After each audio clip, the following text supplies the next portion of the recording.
أعوذ بالله من الشيطان الرجيم. بسم الله الرحمن الرحيم. الرحمن علم القرآن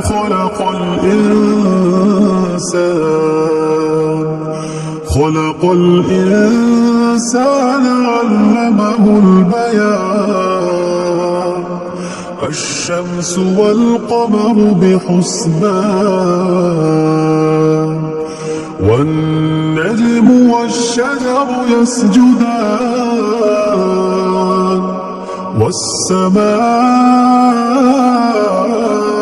رفعها ووضع الميزان ألا تطغوا في الميزان وأقيموا الوزن بالقسط ولا تخسروا الميزان والأرض وضعها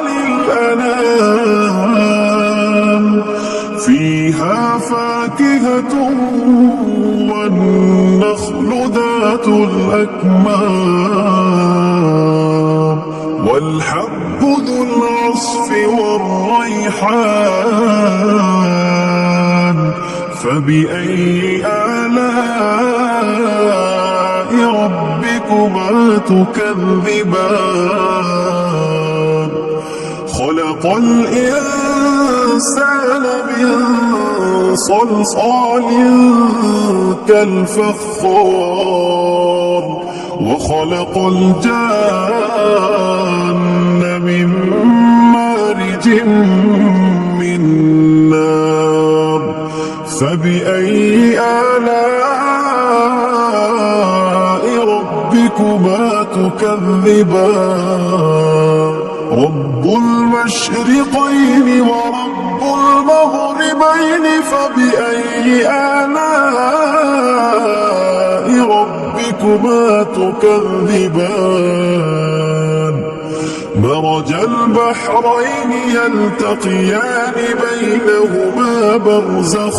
لا يبغيان فبأي آلاء ربكما تكذبان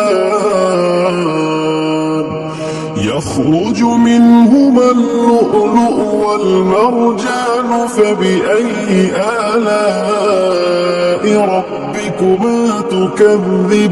تكذبان وله الجوار المنشآت في البحر كالأعلام فبأي آلاء ربكما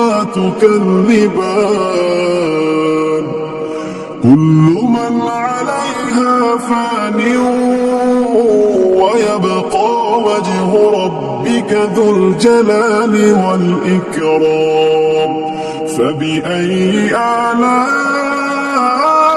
آلاء ربكما تكذبان يسأله من في السماوات والأرض كل يوم هو في شأن فبأي آلاء ربكما تكذبان سنفرغ لكم أيها الثقلان فبأي آلاء ربكما تكذبان يا معشر الجن والإنس إن استطعتم أن تنفذوا من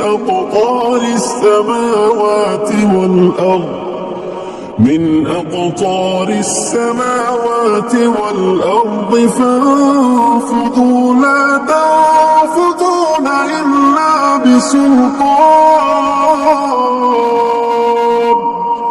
فبأي آلاء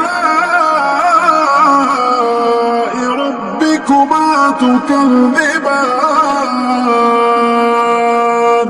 يرسل عليكما شواظ من نار ونحاس تحاسوا فلا تنتصران فبأي آلاء ربكما تكذبان فإذا انشقت السماء فكانت وردة كالدهان فبأي آلاء ربكما تكذبان فيومئذ لا يسأل عن ذنبه إنس ولا جان فبأي آلاء ربكما تكذبان يعرف المجرمون بسيماهم فيؤخذ بالنواصي والأقدام فبأي آلاء ربكما تكذبان هذه جهنم التي يكذب بها المجرمون يطوفون بينها وبين حميم آن فبأي آلاء ربكما تكذبان ولمن خاف مقام ربه جنتان فبأي آلاء ربكما تكذبان ذواتا أفنان فبأي آلاء ربكما تكذبان فيهما عينان تجريان فبأي آلاء ربكما تكذبان فيهما من كل فاكهة زوجان فبأي آلاء ربكما تكذبان متكئين على فرش بطائنها من استبرق وجنى الجنتين دان فبأي آلاء ربكما تكذبان فيهن قاصرات الطرف لم يطمثهن إنس قبلهم ولا جان فبأي آلاء ربكما تكذبان كأنهن الياقوت والمرجان فبأي آلاء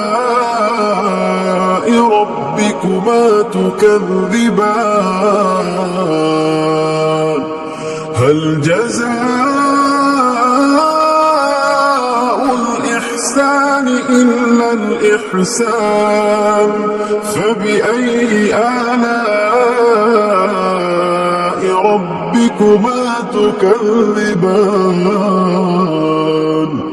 ومن دونهما جنتان فبأي آلاء ربكما تكذبان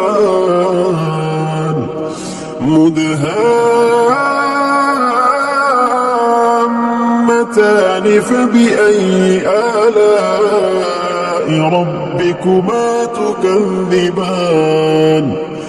فيهما عينان نضاختان فبأي آلاء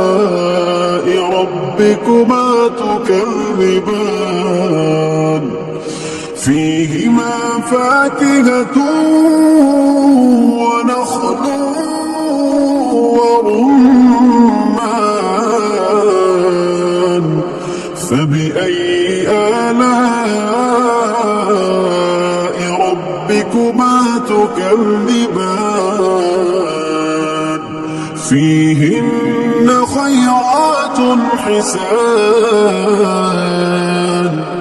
فبأي آلاء ربكما تكذبان حور مقصورات في الخيام فبأي آلاء ربكما تكذبان لم يطمثهن إنس قبلهم ولا جان فبأي آلاء ربكما تكذبان متكئين على رفرف خضر وعبقري حسان فبأي آلاء ربكما تكذبان تبارك اسم ربك ذي الجلال والإكرام